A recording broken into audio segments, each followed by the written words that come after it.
Hoş gördük bizim Arna'nın tındarmandары, көрермендері.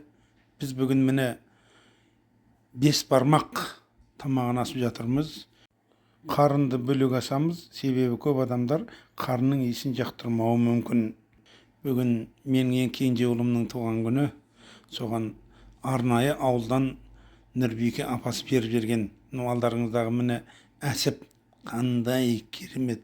Кәдімгі үлкен малдың жаңағы іш майлары бар, ішіндегі өкпе бауыры бар деген сықылды керемет.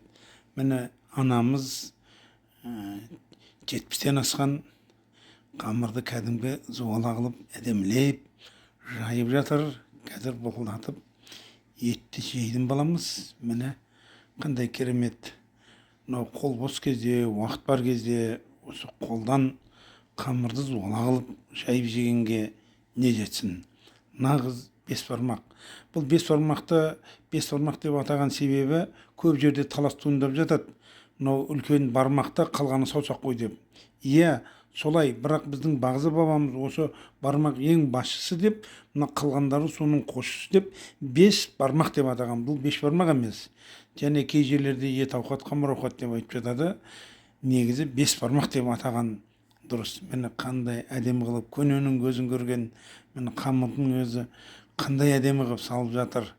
Былқылдап, қазанда қайнап тұр. Әр қазақтың отбасында, әр қазақтың шаңырағында осындай ет асылып, осындай қуанышты күндер көп болғай.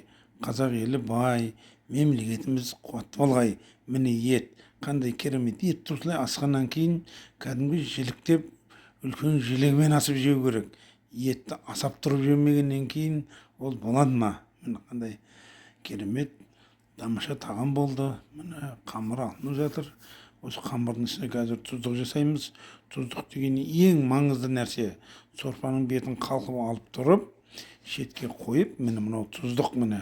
Осы тұздықты бетіне салсаңыздар қандай керемет, бес бармақтың одан сайын дәмі кіріп, кәдімгі аузыңыздың суы ағатын болады. Міне етті турап, осы еттің ортасына үлкен міне жілік етті қойып, жан-жағына сәбіз, картопты салып қоямыз. Мынау картоп пен сәбіз әрі витамині көп. Сәбіздің картоп мынау сорпаның майын алады. Міне қараңыздар шыққандай керемет. Әр қазақтың дастарханы осындай жайнап тұрсын.